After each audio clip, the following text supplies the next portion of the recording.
voilà. Kudio était Piaka moja. Piaka. Azambo kama. Mboga mpa fokusi ni kwa. doit chouchoute. De ça qui joue on a qu'ende. Dans Mfumu a payé ça et que si l'on t'est tout de la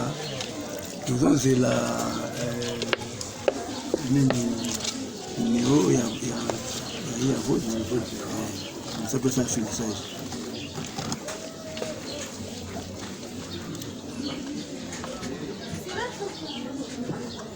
Et puis il a opéré tout en abisso Simba.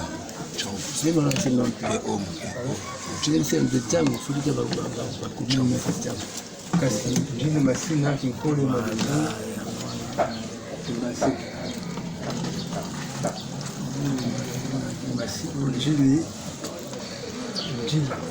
Njili Kimbaseke Masina Kinkole va communiquer. Njili Masina Petoko Sele Masina Kinkole.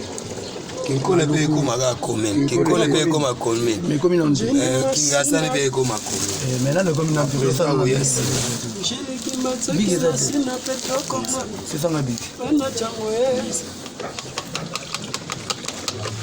Moi les gars vitesse na comme c'est peut-être comment me commis.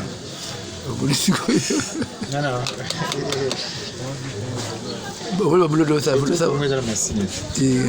y a quoi ta carte?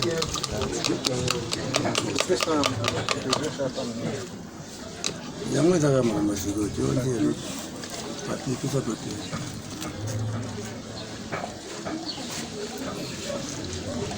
Na bisa ibino nzembo ya vote. Nzembo ya publicité, nzembo ya beta na baba et différent na ba respect. Il faut pas comme ça moi voir de la même robe. C'est comme la vérité. Voilà Vérité la vérité. Unaweza ndio pia commentaire kana kati ba commentaire. Kama propaganda.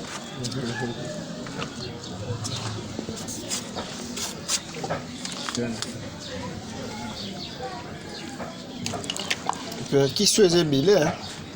Les gens qui se battent. Impuissant, la hémorroïde interne, l'infection. Njili Kimbaseke Masina.